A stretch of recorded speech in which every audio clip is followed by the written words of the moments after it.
Assalamualaikum warahmatullahi wabarakatuh. Kembali lagi bersama saya.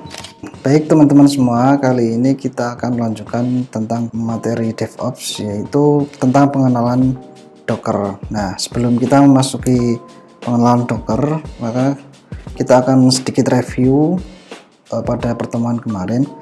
Ketika kita mau deploy aplikasi, jadi dalam aplikasi itu kan sebenarnya ada yang namanya app sendiri, kemudian ada library,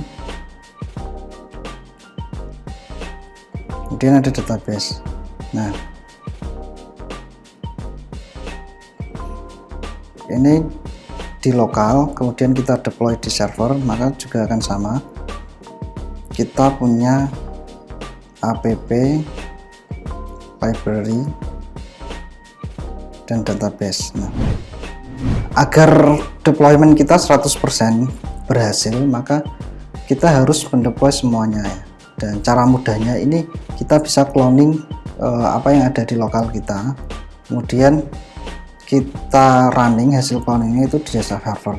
Nah, namun hal ini tidak efektif karena dalam komputer kita mungkin ada aplikasi-aplikasi yang tidak dipakai dan tidak dijalankan untuk kebutuhan aplikasi ini ya. Misalkan aplikasinya ini adalah web base itu, jadi kan butuh PHP, MySQL dan Apache gitu. Nah, maka aplikasi yang selain tiga ini maka dia tidak dibutuhkan. Nah, salah satu alternatif kita mendeploy aplikasi ini, kita bikin ini dalam suatu kontainer namanya. Jadi kita tidak build semuanya menjadi image, namun kita kemas paket-paket ini menjadi sebuah kontainer. Jadi nanti yang akan dijalankan itu adalah kontainernya. Nah, zaman sekarang untuk manajemen kontainer ini yang terkenal itu kita pakai dengan Docker. Nah, bedanya apa dengan VM? Nah, kemarin kan kita membahas bedanya kontainer dengan VM. Kalau VM itu kan virtual machine ya. Ini ada VM dan ini ada Docker.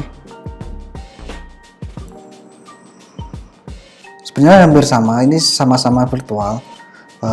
Namun Docker ini ternyata dia lebih ringan daripada VM dan startingnya dia cenderung lebih cepat. Kemudian virtualisasinya dia pada tingkat OS. Kalau VM ini kan dia tingkat hardware, jadi hardwarenya ini ditentukan terlebih dahulu. Misalkan satu resource komputer kita itu misalkan 8 CPU, RAM-nya 8 GB, sorry. Kita bisa bikin VM ini, kita harus mendeklarasikan resource-nya dulu, misalnya 1 CPU 1 GB, kemudian harddisknya berapa ya. Kalau Docker ini tidak perlu. Nah, itu bedanya Docker dengan VM. Nah, nanti aplikasi kita yang app, library, dan database ini akan dikemas dalam satu kontainer, dan yang akan dijalankan di dalam server nanti adalah kontainer-kontainer tersebut. Nah, jadi paket-paket app, library ini bisa jadi satu, bisa juga nanti akan dipisah seperti itu. Jadi yang kalau kita pisah itu nanti buat menjadi 2 kontainer misalkan ya. Ini khusus app aja dan library. Nah, ini database. Kemudian kita juga akan deploy-nya, ini kita pisah app dan yang satunya adalah library. Nah, database ini adalah terpisah. Nah, kenapa kita bikin terpisah? Karena tidak mungkin kan kita melakukan deployment database ke server, nanti akan database-nya akan menumpuk seperti itu. Misalkan kita punya tabel customer, jadi semua datanya ini juga akan dideploy seperti itu. Nah, ini kan tidak seharusnya terjadi.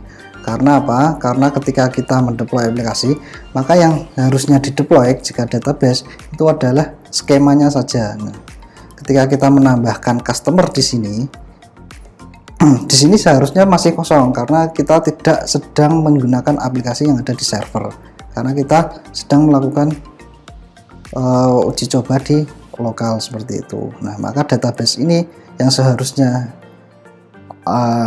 di deploy ini adalah skemanya saja. Nah, jadi kita tidak mengemas dalam satu kontainer, atau kontainer ini tidak akan di deploy. Jadi yang akan di deploy adalah app dan library-nya saja. Nah itu sekilas tentang review kemarin. Jadi kenapa kita nanti akan memaketkan aplikasi kita itu menjadi sebuah kontainer. Nah, untuk kedepannya banyak juga nanti kita akan menjalankan CI/CD atau continuous integration, continuous delivery. Ini kita nanti akan menggunakan kontainer-kontainer yang disesuaikan dengan aplikasi yang akan kita bangun. Ya, seperti itu. Oke, next kita langsung saja untuk Docker ini. Dan tadi sudah ada bayangan ya, ketika kita menggunakan Docker, maka yang kita butuhkan, kita harus install dulu Dockernya. Nah, ini sebenarnya kita sudah ada dokumentasinya di docs.docker.com sendiri. Ini untuk Mac, Windows, dan Linux. Nah, karena saya menggunakan Mac, maka kita bisa lihat. Nah, kita bisa download di sini untuk Docker desktopnya. Nah, karena saya sudah install, maka tidak perlu instalasi. Kemudian kita cek aja nanti dengan command line docker main version.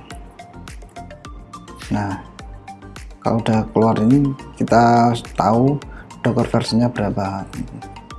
Jadi ini kita sudah bisa menggunakan Docker.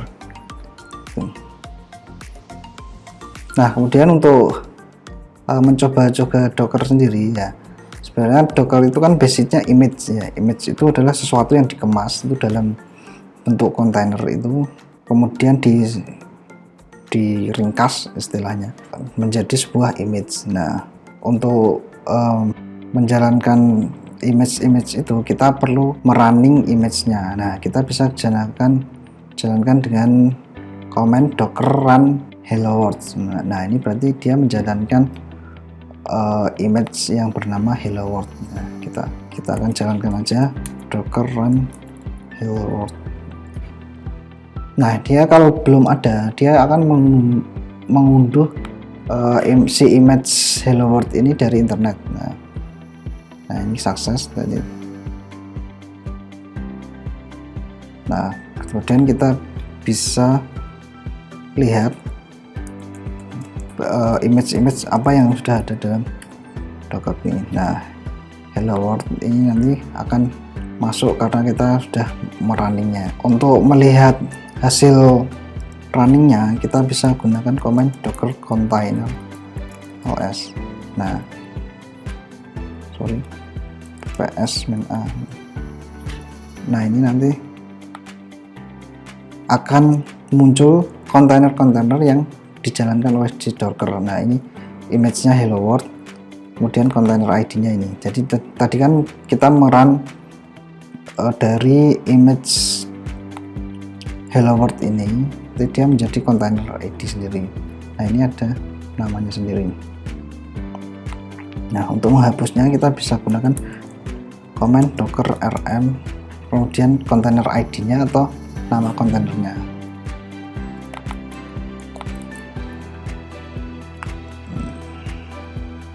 Jadi, nah ini sudah hilang. Kemudian kita hapus satu lagi kontainernya, main force.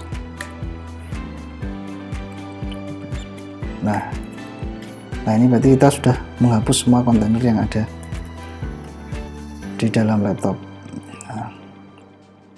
Nah, kemudian kita ingin satu aplikasi ini nanti akan di develop, kemudian banyak sekali perubahan yang nanti mungkin setiap perubahan itu nanti dia akan membuat image baru. Nah, kita bisa membuat suatu image itu dari image yang lain. Nah, misalkan ini aplikasi kita adalah untuk web. web server seperti itu. Nah, untuk web server kita bisa menggunakan Apache atau Nginx. Nah, misal contoh kali ini kita menggunakan Nginx, jadi kita gunakan base image-nya itu adalah Nginx. Nah, kita pull dulu, ini bisa pull Nginx seperti ini. Nah, untuk merunning si Nginx ini kita bisa gunakan command docker run Nginx, kemudian kita mappingkan karena Nginx ini defaultnya dia running di port 80.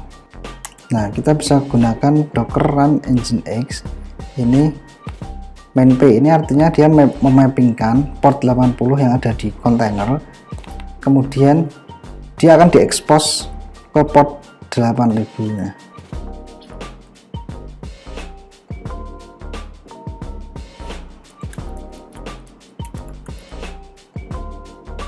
Ups, sorry, mungkin port 8000 sudah jalan.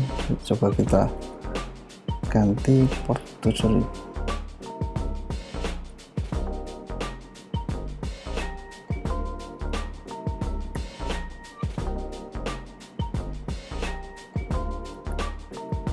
Sorry,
ya min d, sorry, docker run min d p 7000 Nginx.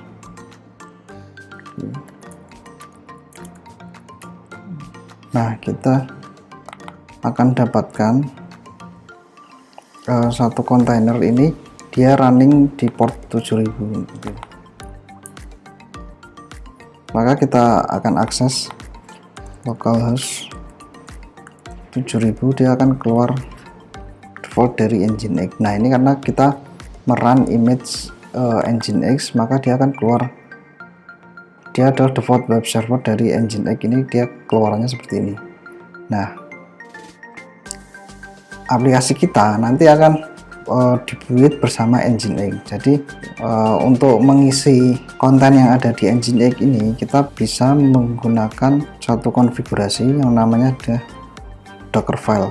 Kita buat satu folder di sini, kemudian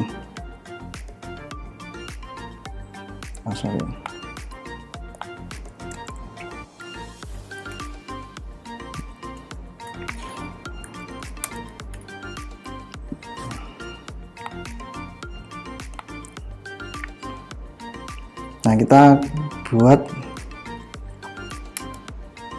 satu file yang namanya docker file. Nah, di sini nanti dia akan menjalankan satu script atau beberapa script yang ketika dia dijalankan maka dia akan membuat menjadi satu image yang baru. Nah, karena basic image kita tadi menggunakan Nginx, maka kita akan tulis from Nginx seperti ini. Nah, kemudian kita bisa mengikutkan baris-baris berikutnya ini sesuai apa yang kita inginkan. Nah, misalkan di sini kita akan membuat satu file index.html ini seperti ini ya, dan misalkan kita isi simple aja hello world gitu. Nah, hello world ini dia nanti akan dimasukkan ke dalam Docker file ini, agar supaya image yang baru nanti ketika kita mengakses base URL nya ini, dia akan keluar tampilan hello world seperti itu. Kalau ini kan welcome to Nginx bla bla bla seperti ini. Nah, maka kita tinggal copy aja. Dia menyuruh copy index.html ini ke root folder Nginx nya. Nah, root folder Nginx di Docker container sendiri itu kita bisa cari.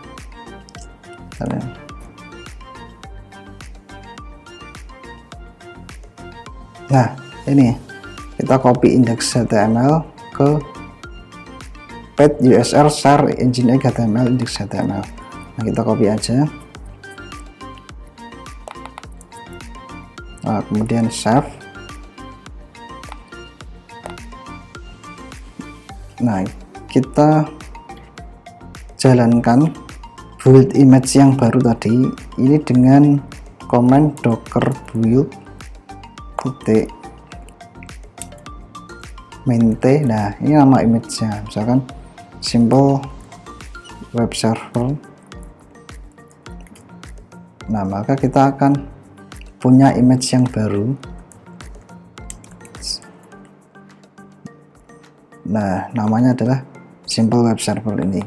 Nah, kemudian kita akan run image tersebut dengan perintah docker run mind. Misalkan kita akan running ke port 7100. Kemudian nama image-nya simple web server. Nah, kita cek. Nah, itu akan muncul simple web server ini, dia running di port 7100. Nah, ketika nanti kita membuka localhost 7100, maka yang seharusnya muncul adalah hello world tadi ya.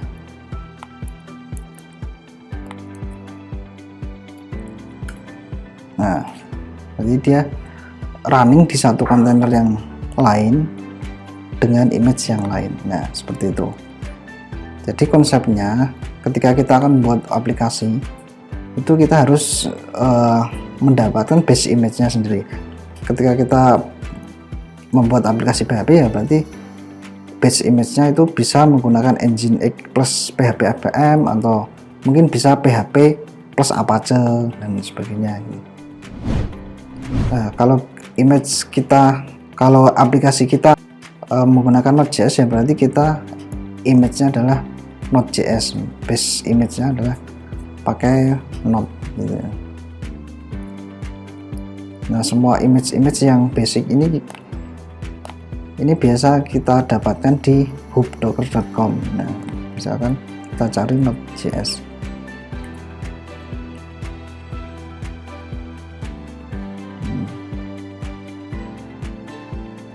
Nah, ini ada banyak sekali.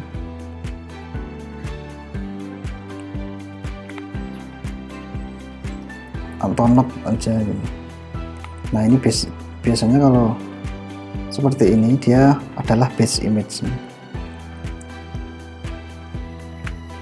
Oke, kalau ini kan tadi app dan library ini dikemas dalam satu kontainer, kemudian database ini kontainer terpisah gitu ya. Nah, kita juga bisa memasukkan ini dalam suatu kontainer ya. Jadi misalkan MySQL ini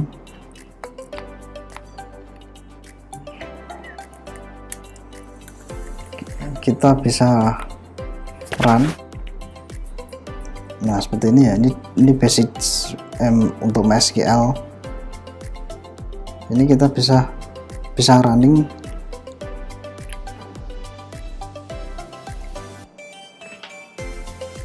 dengan ini docker run main 6 itu berarti dia namanya nanti kontainer namanya dia akan menjadi SOM MySQL sendiri.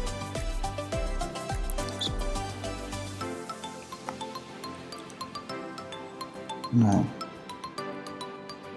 tag ini biasanya berisi version ya, misalkan kita mau running MySQL 5, kalau kita ingin menjalankan ke port yang lain kita bisa gunakan manp.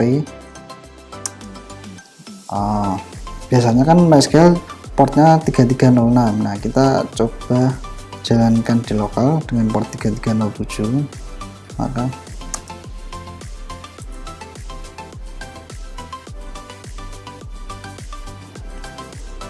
kita nunggu.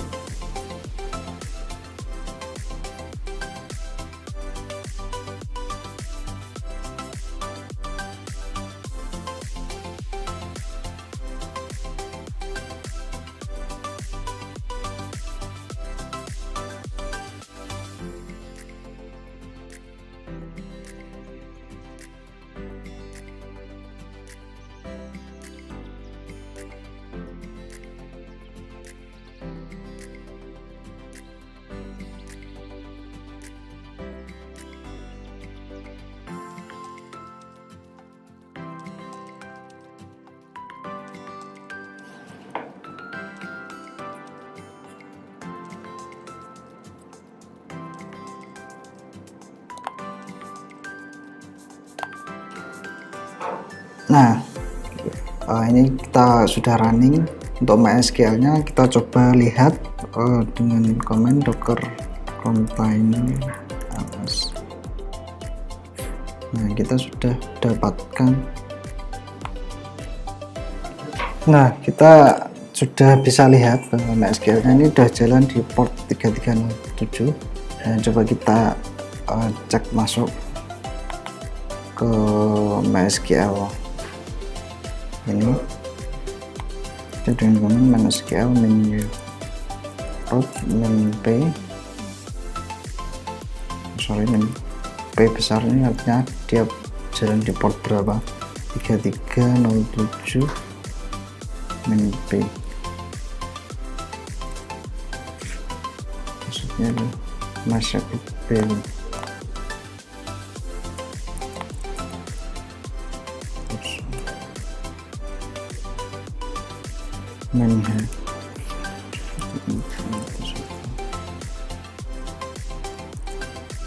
Nah, kita bisa masuk ke MySQL ini karena kita sudah tahu bahwa kontainer ini kita jalan di 3307.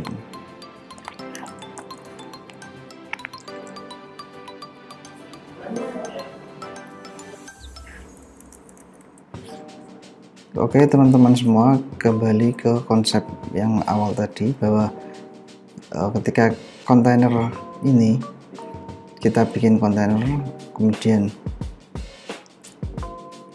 database kita bikin kontainer, maka database ini nanti kita tidak akan membuat image yang baru lagi dari image yang sudah ada, karena